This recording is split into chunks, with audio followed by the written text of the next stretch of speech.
Beste, lieve mensen, ik wil u graag heel hartelijk bedanken voor alle warme en opbeurende woorden die u gaf in deze roerige tijden. Afgelopen jaren was ik vooral voor lezingen in het land bij bibliotheken en clubs en dat heeft heel veel heftige tot zeer agressieve reacties opgeleverd met politie in de zaal. En heeft de nodige stress en zenuwtics opgeleverd. Maar door uw woorden hebben we veel moed gekregen. En heel veel dank voor deze stimulans om door te gaan. We zouden heel graag ingaan op veel van uw vragen en opmerkingen. Maar door de oorlog hebben we zware onderbezetting hier bij de Rusland-Oost-Europa Academie. En dus absoluut tijdgebrek. Toch worden heel veel vragen van u besproken in de voorafgaande interviews. En die kunt u vooral vinden, chronologische volgorde, nummer 1 tot 6, als u op dit kanaal kijkt, onder playlist. En natuurlijk zullen we nu een nieuwe video gaan neerzetten. En die is weliswaar 2,5 uur lang, maar dat is dan de afgelopen 30 jaar. Dan kunt u zelfs de knop zetten van pauze. Maar ik denk dat dat ook een goed overzicht geeft. En we proberen de komende maanden vooral weer in te gaan op hedendaagse zaken. Maar voor nu ben ik heel blij met onze volgende gast. Hij is speciaal vanuit Brussel aangereisd. Meneer Gilbert Doctorow.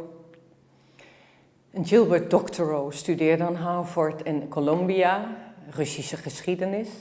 En hij heeft zich later gaan specialiseren met internationale betrekkingen en handel. En ik leerde hem kennen in de jaren 90, dat hij in Rusland ook westerse bedrijven ging adviseren. En daarmee is hij als geen ander getuige van het hele voortraject, waar het mis is gegaan, maar ook waar heel veel kansen hebben gelegen. En net als hij geloofden wij in de goede band tussen Europa en Rusland. En net als hij, of net als wij en hij, hebben we de afgelopen jaren helaas zien ontsporen.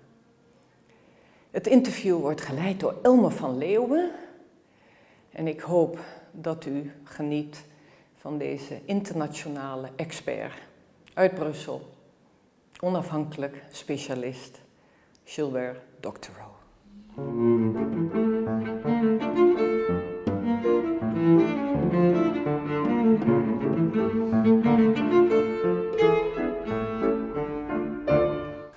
Dear viewer, thank you for taking the time to watch this interview of the Russian Academy today. With me today is Gilbert Doctorow. Marie-Thérèse already done the introduction, so I won't bore you with any other further details. Mr. Doctorow, again, thank you for coming here. My pleasure. For our viewer, the structure of this interview will be 4 topics. The Russian foreign policy, American foreign policy, European foreign policy, and we'll be talking about the Ukraine conflict.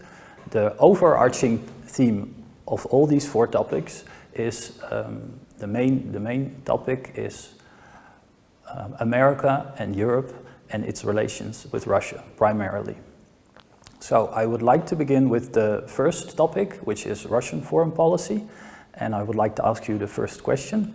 If in broad strokes you have to outline what the Russian government wants in its worldview when it comes to its relations with foreign countries, particularly Europe and America, what could you tell us about that? I think I have to go back a bit in time and explain where the Russians today are coming from and at what point there has been a decisive break in what had been continuity between the Soviet Union's foreign policy and the Russian foreign policy, and where we are today. The break line is February 2022, and the start of what the Russians call the special military operation in Ukraine. In the preceding years, going back to the emergence of independent Russia Federation in 1991, after the collapse of the Soviet Union, Russia was on a path of reconciliation with the West, with the United States, with Europe, and was doing what it could to be a good member of this broader international community. This policy was continued by Vladimir Putin when he took over in 1999-2000, and his first acts were to demonstrate Russia's interest in very close cooperation with the states. That was expressed by what Russia did following the terror attacks of September 2001. Russia was the first to respond, of the whole world community, and to offer very material assistance to the United States by opening the access to Central Asia and by cooperating with the American military effort against the Taliban. That was not reciprocated in kind by America, and in point of fact, what came out of it was the decision by the U.S. president to abrogate the one of the pillars of global security, the treaty on anti-ballistic missiles, which was a big shock to the Russians and a big disappointment, because the underlying point there was that the United States was opening for itself the possibility of first strike. Against whom? Obviously against Russia. There were a succession of conflict points between Russia and the United States with growing intensity and growing importance. But I would just name a few dates and take us up to where we were when I say the policy was abandoned. I think of the 2003, the Russian position on the American invasion of Iraq. It was denouncing the United States, joining France, Germany, and Belgium and withdrawing UN support, UN cover for that American mission. That was a decisive point in a confrontation that was going to grow between Russia and the United States.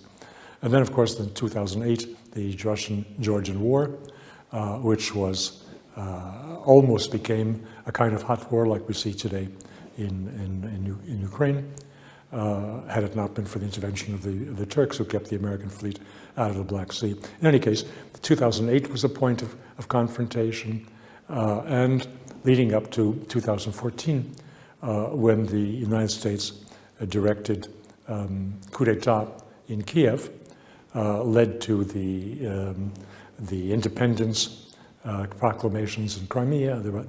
Soon after, this is in March already, 2014, the annexation of Crimea, and the Russian intervention in what became a civil war over the Donbass.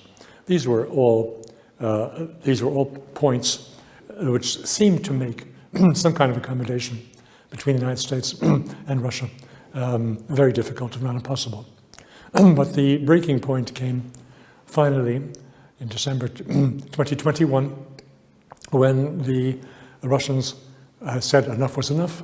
They wanted to roll back NATO, and the United States didn't listen to them, didn't give them the time of day. And the Russians followed this up by saying, if we will not move back, we will move you. And they entered Ukraine in February of 2022. Now, what happened soon after that, immediately after that, were the sanctions from hell imposed by the United States and quickly picked up and imposed by the European Union. And at that point, Russian foreign policy did a very quick makeover. The makeover was to abandon hopes for a reconciliation with the United States and the collective West, and to direct its attention to cultivating the global South. Having said that this is the contour of Russian foreign policy since February 2022, it's necessary to go a little bit deeper. because the change was not just which way the diplomats are going and which way commerce is being directed, but a whole understanding of the world that changed. And that bears mention because it takes us to the world at large that we see today following the BRICS meeting in Johannesburg. And that is that the Russians abandoned the notion that the Soviet Union had held and the Russian Federation held in continuity, that all of the world is following the same evolutionary path. All of humanity is on the same set of rails. Some are in the front car, some are in the back car of this train, but it's all headed in the same direction. And that is something that was fully expressed by Francis Fukuyama in his End of History book of 1992, which gave an overview of where the world could and should be going. The Russians accepted that in 1991, and they rejected it in 2022.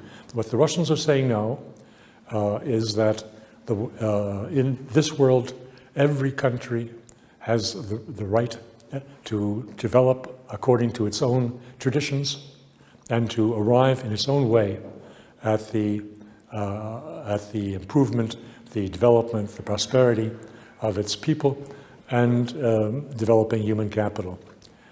That is a very different approach to foreign policy, and it is embodied in what the Russians and the Chinese are now doing to give BRICS, which was a club with an economic vector, and turn it into a geopolitical force. That is in brief, what was Russian foreign policy and Russian thinking about the world to where we are today. I just would mention in passing, why was the Soviet Union on the same wavelength as the United States, which may, with respect to human evolution and human progress?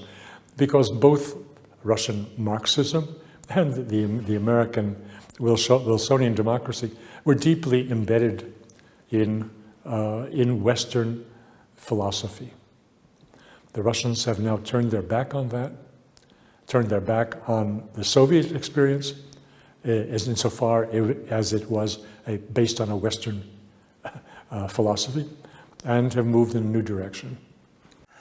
To add to your answer, what I also read in your writings is that you contrast the Russian foreign policy with realism and realpolitik versus the American approach, which is a value-based foreign policy. Could you elaborate a bit on this? What you've said about the Russian foreign policy requires no elaboration. It speaks for itself.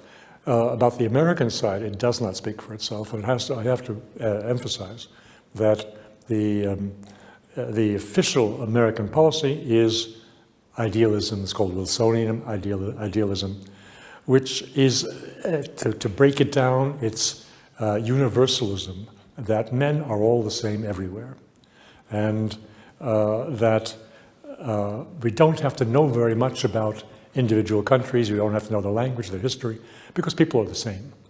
That is the working assumption of American idealism. However, there's a superficial view of American foreign policy. The underlying foreign policy is pure realism. It is looking, in the sense of looking for national interest or looking for national advantage at the expense of all others. So there is very little that is romantically idealistic in American foreign policy besides the words.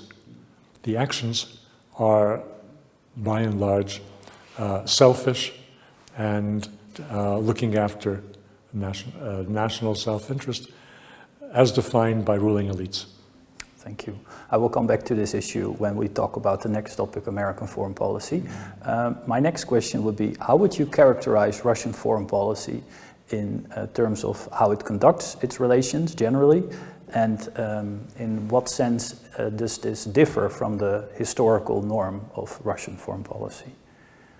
I think the Russian foreign policy today is very much in line with Russian traditions, going back maybe 200 years. The foreign minister, in this case Sergei Lavrov, is one of the most prominent personalities in world diplomacy. Well, certainly the longest serving at the top of a major country. That being said, his ability to define foreign policy is limited, very limited. Russia's foreign policy is determined by the president, by Vladimir Putin.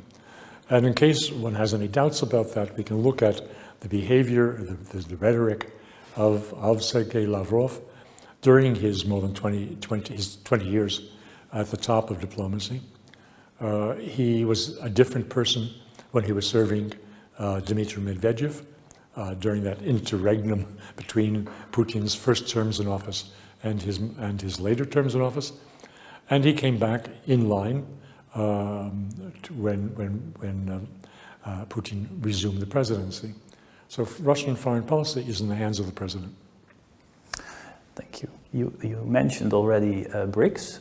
Can you tell us how important BRICS is for Russia, and in what respect does Russia stand out qualitatively compared to the other BRICS members?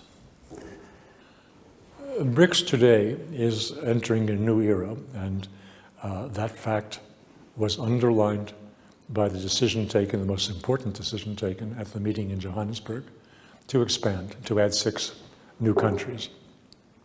BRICS had been a club which gave visibility at the global level to Brazil, to South Africa, to India, greater than they enjoyed. And it gave to Russia and China also a prestige, since neither were in the G7. However, it was not much more than a club. What has taken place in this last session at the summit was to move towards a different mission, or to move further towards a new mission, which the hints of which we got with the creation of the new development bank, the BRICS Bank, a little bit more than a year ago. That's to say, BRICS is assuming a role as a peacemaker and as a financier for infrastructure development in the developing world. The peacemaker function we see in the selection of new countries. It is not an accident that both Saudi Arabia and Iran are being inducted into BRICS at the same time. This follows on a successful brokering by China of their long-standing disputes and near war, and it is now going to be consolidated, not just by these two countries between themselves in opening embassies or reopening embassies as they did 2 days ago, but by their periodic meetings at the working level of BRICS and at the summit level of BRICS, which means that their peers, the other BRICS members, are there to maintain the working relations of countries that have had serious ambitions, conflicting ambitions, over influence in their geographical region. This was implicit in the original membership of BRICS, considering that China and India have had and still have today disputes over borders and conflicting ambitions over global role. Their positioning within BRICS, I think, has tempered these conflicting ambitions and reduced the chances of conflict. So it is, as I say, with the induction of new members in the expanded BRICS. And it is not an accident, again, that 4 of the 6 new members of BRICS are geographically focused in Northeast Africa and Southwest Asia. This is the part of the world that we call the Greater Middle East, which has been racked by wars, which have been fomented and certainly which have been abetted by the United States and its allies in a divide and conquer policy that has cost countries in the region like Libya their sovereignty and has expended millions of lives in the region. The BRICS can play a very positive role, and as it adds further from among the 23 candidate countries that said they wanted to join before the summit, it will increase its heft in population to more than 50% of the global population, and its heft in economic weight, in GDP terms. Now, BRICS, in its present membership, accounts for perhaps 37% of global GDP. That is taken on a purchasing power parity calculation, versus perhaps 30% of the G7. This gives BRICS a voice in global governance that is increasing with time, and which is serving in an ad hoc way as an adjunct to the missions of the United Nations. The United Nations is supported in every way by BRICS, but with the acknowledgement that the United Nations needs deep reform before it can properly implement its mission. And in pending that reform, which means inclusion at the highest levels of the UN Security Council, representation of the developing nations, pending this reform, BRICS will contribute to peace and to financial security in the developing world. And the specific role of Russia in this context is, can you say a few words about those? Well, Russia is an intellectual contributor. There are five members. Would you say the leading contributor? Intellectually, I think that it's difficult to say who is contributing more, China or Russia. They both are on the same wavelength. They both have the same vision of BRICS as the future governing board of the world. And in this sense, we see the effect of BRICS in the downplaying of the G20 meeting that's taking place in India this weekend. The absence of both Xi and Putin from that is not an accident. You can attribute it to one or another reason to distract from the essence. The essence is that they are both demonstrating that the G20 is no longer the venue of choice, the institution of choice for global governance, because it has become so politicized by the United States and its allies. And we see that even in today's Financial Times. There is a recognition that the G20 will not arrive at a consensus for a closing statement because of divisions over the statement condemning Russia for the Ukraine war, which is not accepted by some members. And you mentioned the leading role of Russia and also China. This brings me to my next question.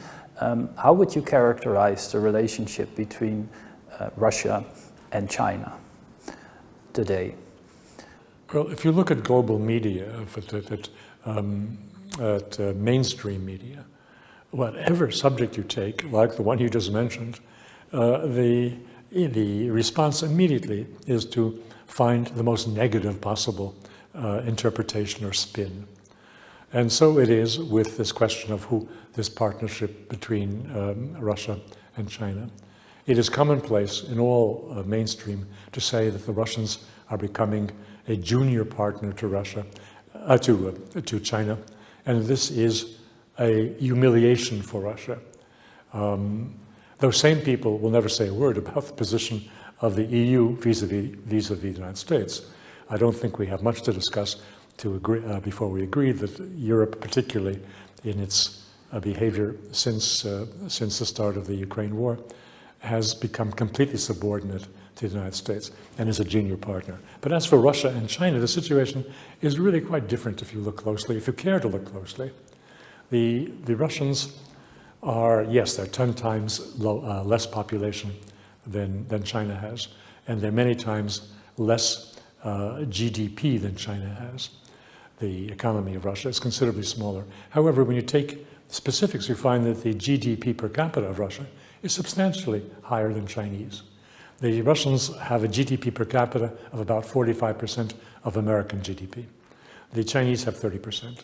But the issue is not really there. If you want to do the calculation about who has the upper hand, who needs whom more, then you have to look elsewhere. And you find that the Russians have things which the Chinese badly need, particularly need in light of the coming severe conflict with the United States, which may actually erupt into war. The Russians have vast oil and gas resources, much of which is now directed to China. More still will be directed to China in a secure way overland, largely overland, but also by LNG over the northern sea route, all of which is secure from American interdiction, whereas the traditional Middle Eastern sources of energy for China are subject to American obstacles at choke points on the way to China. The Russians have vast food resources. It is estimated that some of this significant amount of Russian grain export goes to China. There are many other natural resources which the Chinese have received from Russia and are receiving in much larger quantities, and which secure them against the difficulties made by the United States. More recently, there's another factor here.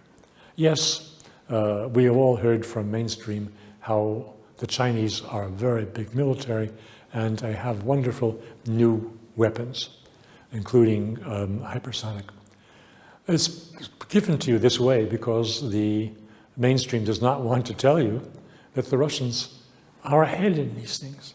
Not in every possible weapon system. The needs of these countries are different. Who needs more short-range cruise missiles? Who needs more intercontinental missiles? Anyway, the needs are different, the developments have been different. But if you take the hypersonic missiles, for example, the Russians have them in their daily use now, in the war in Ukraine. For the Chinese, this is all, well, they look good on a parade, but do they work? Will they be instrumental in defeating the United States in a naval war in the South China Sea? Nobody knows. The only country that has real experience now with its weapon systems at most advanced in the world against NATO is Russia. And so for China, Russia's sharing its experience in dealing with NATO on the battlefield is invaluable. And therefore, it is quite simplistic to speak about a junior partner or a senior partner. Now I would like to move to the last question before we end the topic of Russian foreign policy. In your writings, you've been quite outspoken about the conduct of American foreign policy, what America has done in the Middle East, for example, but also in Europe presently. Critics of you would say that all of this criticism is well and good, but surely the Russian state is no angel either. Russia has also conducted power politics, interventionist, sometimes ruthless. This is what your critics would assert, if you would have to provide us with examples where Russia has been aggressive or interventionist into other countries, which examples would you cite? Well, when we want to speak about Russian intervention, you have to... Or the famous words, Russian aggression. Or aggression. We're not speaking about the Russian Federation. The Russian Federation in the 1990s was flat on its back. It was in no position to intervene or to be aggressive anywhere in the world. The Russian government under Mr. Putin has been largely reactive rather than proactive and has not made any attempts to assert itself abroad that would fit your description. So that doesn't mean to say that in the past Russia was an angel, of course not. However, the question itself is based on a kind of idealistic notion of world affairs. Realpolitik people would never speak in these terms. Realpolitik does not assumes nations have sharp elbows and are promoting their interests both by diplomacy and by war, and that this is a natural state of affairs.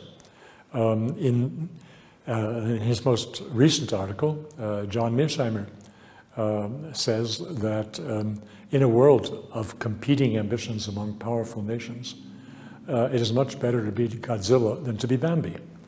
Now, the Russians were not very agreeable or pleasant in 1956 when they invaded Hungary to restore the proper pro-Soviet government. They were not very pleasant in 1968 when they invaded Czechoslovakia to put down the Prague Spring and bring back a government following the proper instructions from Moscow. The Russians were not very kindly in their intervention in Afghanistan, beginning in 1980 and ending only in 1988. They were quite brutal. So this is undeniable in the past. However, as I say, it was a very specific context at the time. It was quite tough and rough competition between the United States and the USSR for global dominance, and the United States had very sharp elbows at the same time and was not very kindly. That was the world then. Thank you. Now I would like to move to our second topic, American foreign policy. If I would ask you more or less the same question which I asked about Russian foreign policy, but then translate it to American foreign policy, if you have to outline what the worldview is of the American government and what kind of relationship does it want with the Russian Federation, what would be your answer? The United States has a two-party system, and one would assume that on questions of foreign policy, they would be presenting different concepts and different views. In reality, that's not the case. The United States has a one-party system, and in the sense that both Republicans and Democrats in Congress are completely aligned on the basic principle of U.S. foreign policy, which is to maintain U.S. global hegemony, which was established after the collapse of the Soviet Union in 1991, when the United States was the only remaining superpower, and everybody else lined up like ducks to pay their allegiance to the United States. That global hegemony has been buffeted by mistakes in foreign policy, by tragic mistakes in the 21st century, and by the failed Iraq War, the failed intervention in Syria, the failed longest war in Afghanistan. These all undermined American prestige and put in question the hegemony. But it's only the actions of Russia that have seriously stood in the way or presented obstacles to that concept of global hegemony. American global hegemony. So, in your view, Russia is the only player that is on the world stage that is a counterbalance for for U.S. foreign policy. In an uncompromising way, today, yes. There are others. The countries that have put up their candidacy for BRICS are all, by doing so, stating that they are looking for a multipolar world, for broader representation at the global board of governors of the global south, and therefore are necessarily rejecting American global hegemony. But none does it. That is all implicit. But there's only one country that does it well, two countries, China and Russia. But China still has much too much to lose and to jeopardize its prosperity by coming out as forthrightly as Russia is today. Russia has nothing to lose. And what kind of relationship does the United States want with Russia? If you were to ask a spokesman from the Biden administration, what would they like to have as a relationship between both governments? Well, it would be a healthy relationship from the perspective of the United States if the Russians just gave up and became another subject state like the EU member states are, and just took orders from Washington. For that to happen, you would need to have so basically a subservient state that Russia would be. Yes. That's the only condition which would satisfy the American globalists. Moving on to the next question, the late Russian expert Stephen Cohen, I think you are familiar with him, often talked about that Ronald Reagan and Mikhail Gorbachev believed that they ended the Cold War, but today we see actually a new Cold War, and it's really a kind of hot war, and Ukraine is the proxy for this. I think you believe that this could have been avoided. How could this have been avoided, and where and why did this relationship go off the rails between the United States and Russia? It went off the rails in the middle of the 1990s, in the period from the first mandate of Bill Clinton to the second mandate of Bill Clinton, around the election of 1996. At that point, Clinton had only a narrow lead over his Republican opponents, and it was deemed necessary to do everything possible to bring in voters.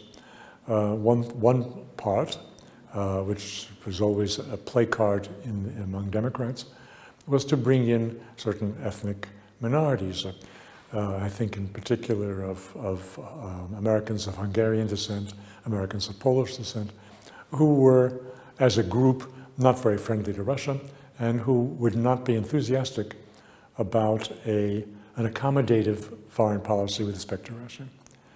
And so, at that point, we have to remember that in the immediate year or two preceding this election, the Russians had agreed to Poland being made a member of NATO. And they did that in the expectation that they would be invited next. And that was hanging in the air. Would the United States invite Russia to join NATO? We had important political observers and actors who came out against it, notably Brzezinski and Kissinger, in their testimony before Congress.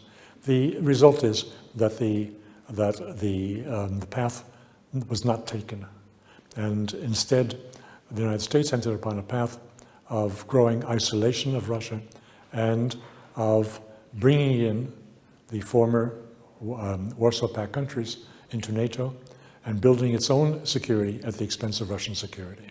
That was a turning point. The new minister, or State Department head under the second mandate of Clinton was Madeleine Albright, a protege of Zbigniew Brzezinski, whom we now know and you read about every few days when speaking about the Ukraine war, as the author of The Great Chessboard, in which Russia was to be countered, Russia was to be marginalized, Russia was to be put into a box and made like another European country. It would no longer be a global player, it would be a European or regional player. And part of that would be to retake Ukraine. This was very clearly stated by Brzezinski, and it was part of the policies that Madeleine Albright put into place, and also economically to destroy Russia. She set up a program to reduce the importance of Russia as an energy supplier to Europe, the start of what were called the pipeline wars, that is, had two dimensions: to create pipelines for gas and oil from producing countries like Azerbaijan and still further afield in Central Asia, and to connect them through Turkey to world markets, bypassing the Russian borders, so that the Russians could not have a choke point on the supplies to Europe. That was one dimension. The other dimension was to frustrate and make impossible Russia's own plans to increase its pipeline supply of gas and also oil to Europe, as, for example, American opposition to Nord Stream 1 and then later to Nord Stream 2. These policies were all set in place in the second mandate, second term in office of Bill Clinton. And then, of course, we moved on to Bush, who, with the guidance from Dick Cheney, who was in turn guided by an odious personality, who is now the second person of importance in the State Department, Victoria Nuland, set about really causing Russia harm, economically and politically. I would like to move now to our third topic, which is European foreign policy. And I would like to limit my remarks with regards to European foreign policy towards the relationship Russia has with Great Britain, with France, and with Germany. How would you describe the relationships of these three countries with Russia from their perspective? And to what extent can they conduct an independent foreign policy towards Russia? Well, the United Kingdom has an independent foreign policy on Russia. It's always two steps ahead of the United States. But, I mean, they know where the United States is pointed, and they want to get there faster to prove their special relationship to the United States. And so it has been in relations with Russia. The British have been one step ahead in false flag operations, in trying to blacken the name of Russia on the world stage by one or another means. These have included their allegations that Mr. Putin was poisoning opponents,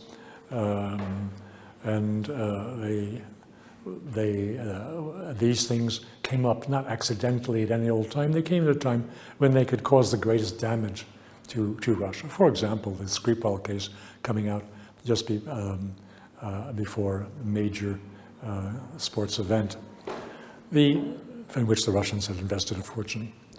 The false flag in Syria, which is intended to blacken Bashar Assad, who was closely allied with Russia, and thereby to blacken the Russians. So this has been going on. The British have done far more. They were the ones who sabotaged the already initialed peace agreement between Zelensky and Russia in March 2022. It was Boris Johnson who destroyed that by letting Zelensky know that he would get support from the West only if he continued the war. So the British have played a very dramatic and destructive role, always, I'd say, one step ahead of the Americans and doing the dirty work for the Americans. Now let's look at the other countries. The situation in each country is indeed different. France is quite different. I think during the 1990s, the French politicians largely maintained a nostalgic feeling for the vision that was described by General de Gaulle of a united Europe, of European home from Portugal, the Atlantic, to the Urals. I think that no one in France, in leading political circles, disputed that vision. In the 21st century, we have Nicolas Sarkozy, who, in his own way, had a certain feeling for Russia. I'd say it was not very attractive when you go into details, because he saw Russia as a source, a limitless source of natural resources that the French could exploit. It was, nonetheless, it tempered his behavior towards Russia, and it left him more open-minded than many other European politicians. After all, Sarkozy played a very important role after the brief August 2008 Russia-Georgia war. He, on behalf of the European Union, he investigated who was to blame and what happened. The United States, of course, was shouting to the skies that the Russians were to blame, that they attacked the Georgians without reason, and so forth. Sarkozy did his investigation. He was surprised himself, and he reported without prejudice what he learned, which was that the Georgians were to blame, and that they had attacked north of the border to the southern Ossetia, and that they had killed Russian peacekeepers in Ossetia, and so forth. That really put a lid on the damage to Russia's reputation that the Americans were pursuing very diligently. Let's go beyond Mr. Sarkozy, who had to leave office and amidst various scandals, and it was the turn of the socialists to take over from the conservatives in France, and they had a very important, very capable, very intelligent leading candidate, and that was Dominique Strauss-Kahn. Strauss-Kahn was not very friendly to Americans.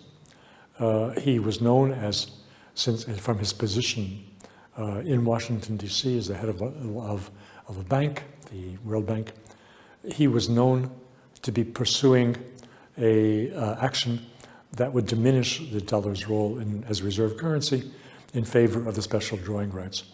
That made him persona non grata in Washington, and I believe by his superior intelligence, he would have had something resembling normal relations with Russia.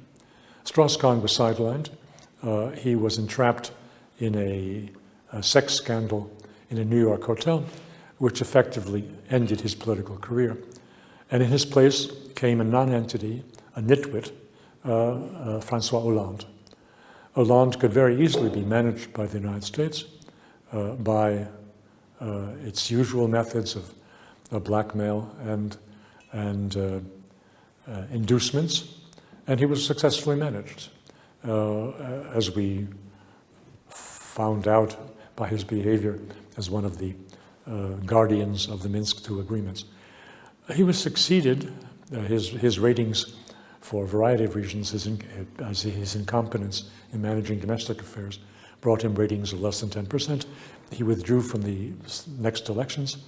And another very capable French politician from the right center, François Fillon, was expected to be the candidate for the conservatives who would win the election. Surprise, Mr. Fillon was sidelined by scandals over his wife's receiving a paid position in as a parliamentary assistant, a practice which almost everyone in the French parliament did, and no one had been prosecuted for. It was to be his undoing, because Mr. Fillon had the misfortune to speak very favorably of Vladimir Putin, to have appeared on Russian television, and to have made clear that he was looking for good relations with Russia. Mr. Fillon disappeared, and the dark horse candidate from the American securities companies, Mr. Macron, was installed as the victor, and we know where that has led. Macron is a chameleon. He has spoken from both sides of his mouth on Russia and almost everything else, and he has been managed very well by the United States to hold essentially anti-Russian positions and to supply deadly weapons, including the French version of the Storm Shadow missiles to Kiev. So much for the French. As for the Germans, the situation is even more complicated. We all think of the 16 years that Angela Merkel was in power. Angela Merkel was, in the American, particularly in American press, considered to be a fluent Russian speaker, someone who could conduct business with Vladimir Putin in Russian. Well, Americans also speak about Condoleezza Rice as being a Russian speaker, and she probably has a vocabulary of 10 words. That is not the point. The point is that the policies were not what we think they are, and they changed at a time that not too many people were noticing it. Angela Merkel was always contemptuous of Russia and contemptuous of Russians. She grew up in East Germany, which was not by itself a guarantee of being a Putin-Versteher, of being someone who could understand and work with the Russians. I think very well of the long delayed and finally cancelled negotiations to give Russians visa-free status to enter the EU, something which the Germans finally did not put through. And Angela Merkel was behind this. She was speaking about the Russians who want to come to the EU are thugs, they're criminals, we don't want them. Well, from my own personal experience of knowledge of these things, the criminals got into the EU very easily without any problems. It's the normal Russians who were stymied by this basically anti-Russian contempt that Angela Merkel embodied. More importantly, in the big picture, from 2012 on, Merkel's government did not renew the strategic partnership with Russia, which again had been under negotiation for years. And my own experience of Germany from 2012 on, when Germany was being put under pressure by Americans, by Bill Browder to adopt an equivalent of the Magnitsky Law, the first set of sanctions. We think of sanctions today as something that came from nowhere. No, the sanctions were already put in place against Russia, rather significant sanctions in 2012. And pressure was on the European Parliament and on Germany to do the same.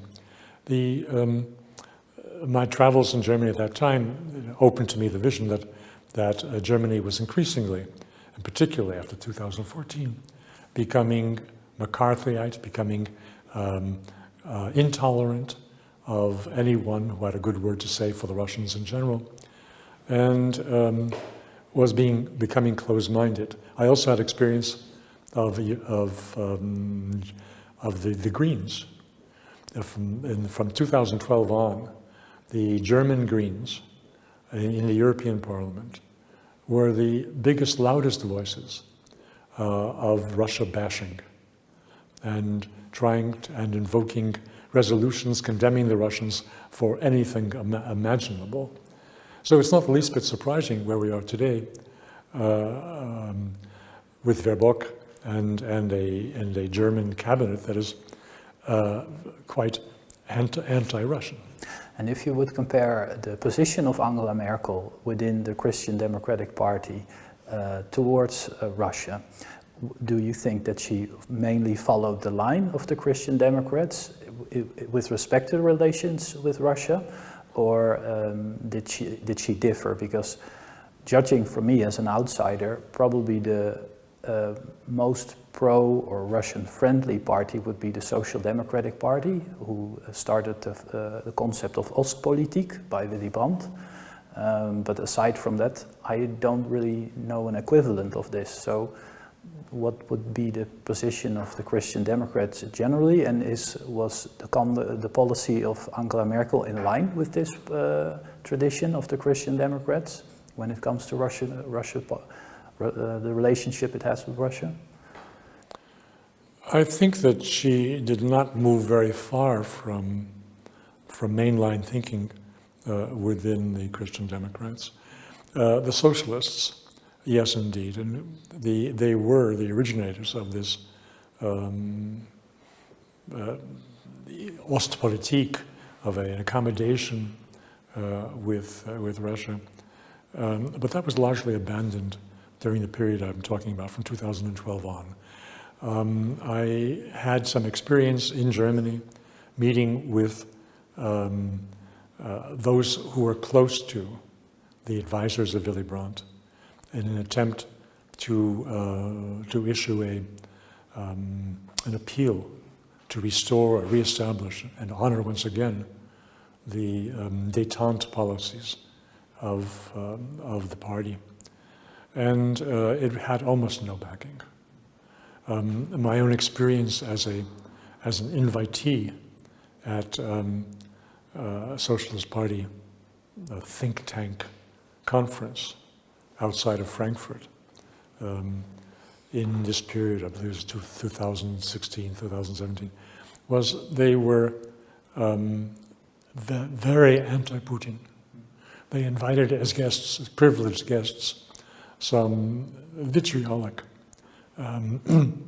accusers of the Putin government. This is after, of course, after 2014, when they said, how can we have a common European house when the roof is on fire? They were very satisfied with an anti-Russian policy. Really both parties, which is quite surprising because, as you say, there was in the past a distinction, but I think it faded away. And insofar as the Christian Democrats should be the spokesman for industry and for the Mittelstand, it is very surprising that they are enduring with a Russia-bashing policy that is costing those... Which is destructive for Germany. For the German economy. Mm-hmm. Last question of this topic of European foreign policy. Could you please give us your analysis why the German Chancellor, Angela Merkel, and the French President, François Hollande, did what they did with the Minsk agreements, and why they later confessed what they did? Or quote-unquote confession. Made the confession. I take this confession with a grain of salt. As regards Mr. Hollande, as I said, he's not the brightest candle in the room, and his making this statement, well, they didn't initiate this. It was the former Prime Minister Poroshenko who came out publicly and said that, and the confessions of Hollande and Merkel followed. However, it's easier to focus attention on Merkel. She was under severe attack within Germany for having been a dupe of the Russians. And I believe that she made this statement to demonstrate that she was cynically promoting German interests, Ukrainian interests, and that she was not just a do-gooder. There was, I believe, that Merkel was on a do-gooding streak. When she was accepted responsibility for the Minsk Accords. Angela Merkel this would not be the first or the only attempt to look as though she was on the side of the angels after the black eye that she took for her policy on Greece following 2008, and the rape of Greece by the EU, which was facilitated by her and by her finance minister, and by her mistakes over the illegal immigration of 2014, 2015. I think that for her now to present herself as a realpolitik operator, really defending Ukraine and misleading Russia, is very easy and cheap. Whether it's true is another question. I would like to move now to the final topic, which is the Ukraine conflict, and looking ahead into the future. Although it's difficult to imagine now, but suppose there would be a Minsk III agreement to settle the conflict in Ukraine. What could the American government do to regain the trust of the Russian government in making American security commitments towards Russia credible and significant? I think, as you say, it's improbable that there will be a Minsk III.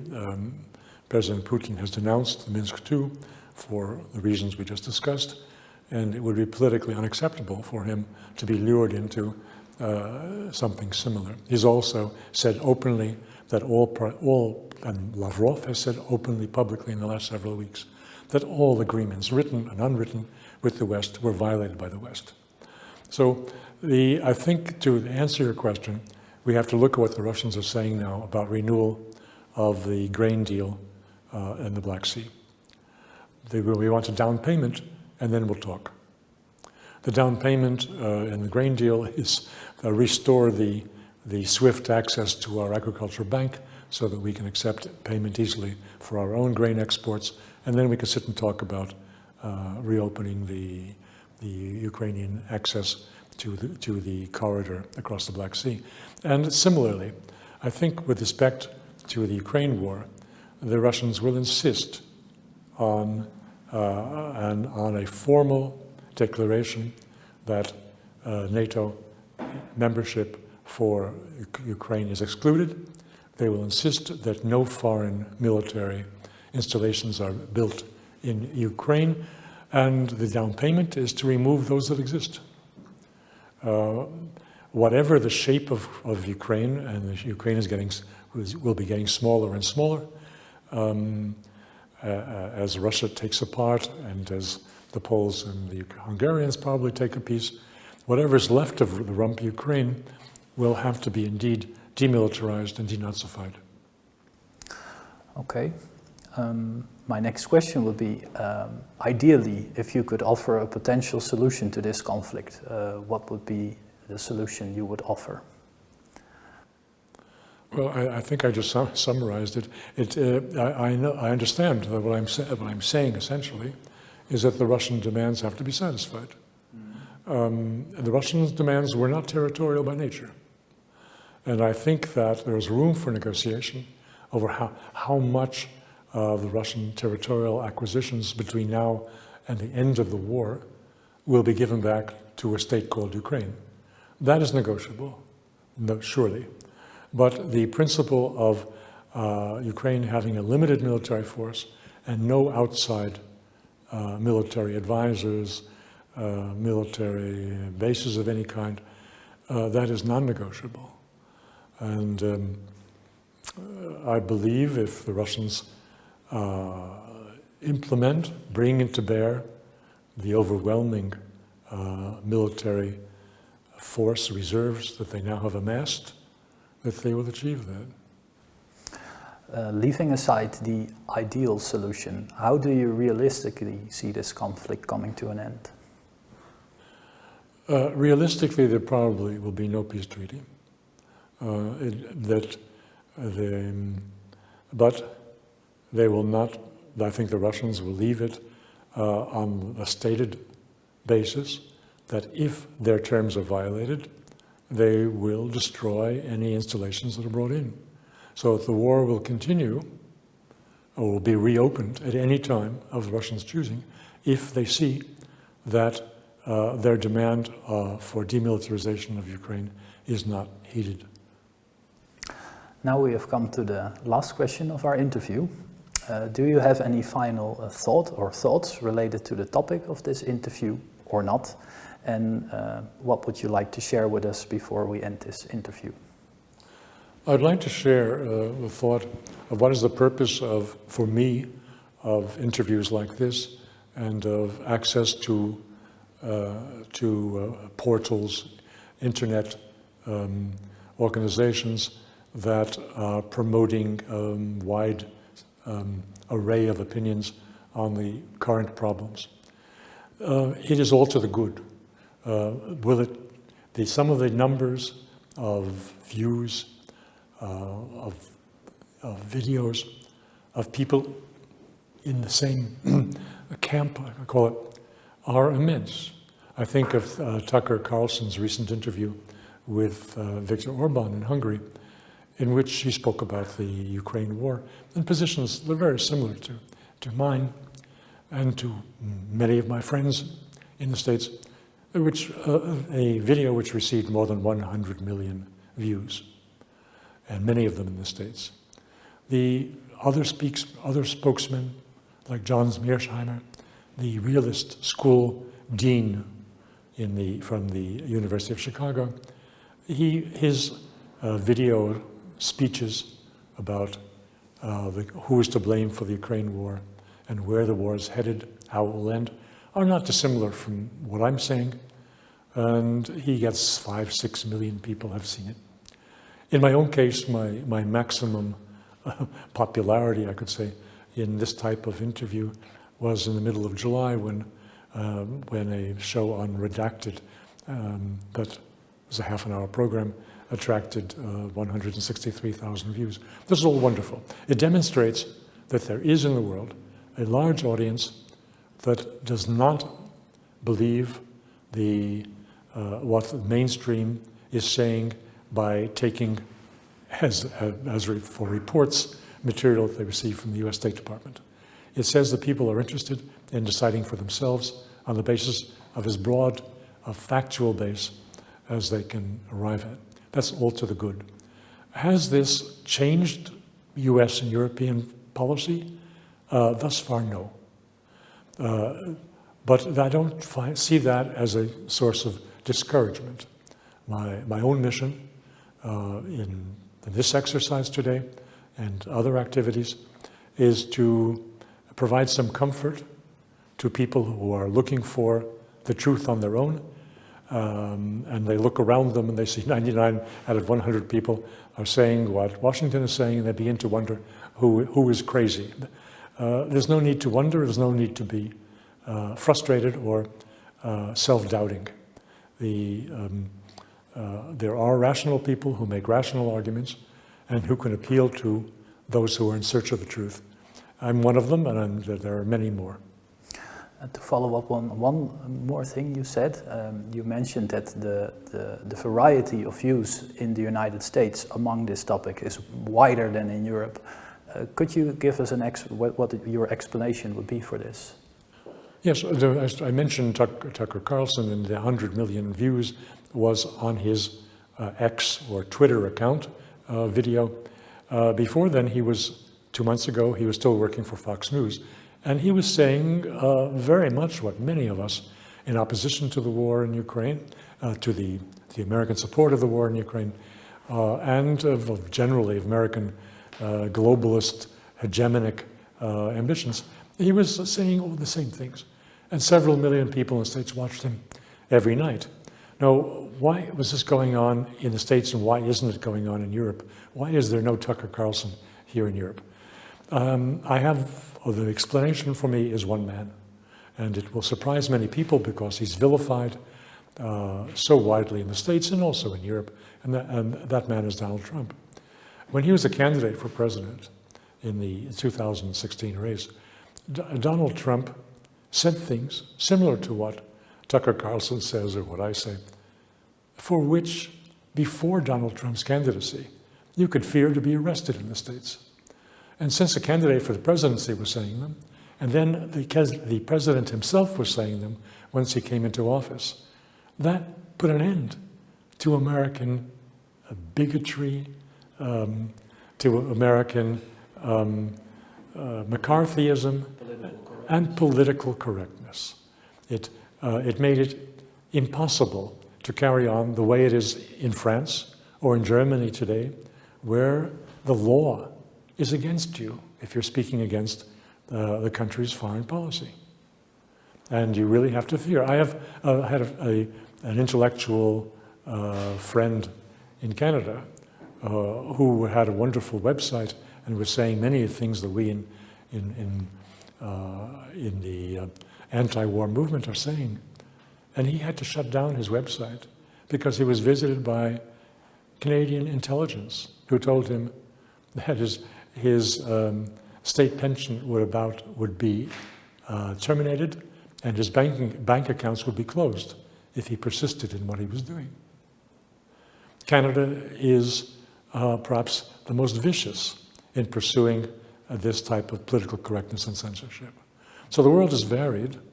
Europe is still very much a closed shop.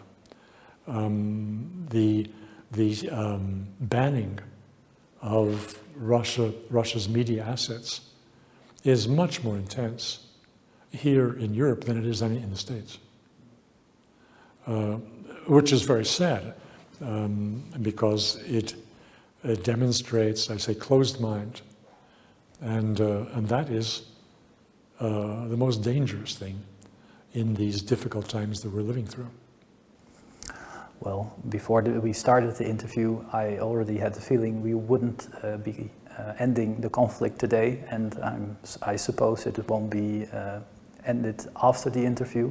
Nonetheless, I would like to thank you very much for coming all the way from Brussels to Arnhem, and thank you. Thanks. And on that note, I would like to end this interview.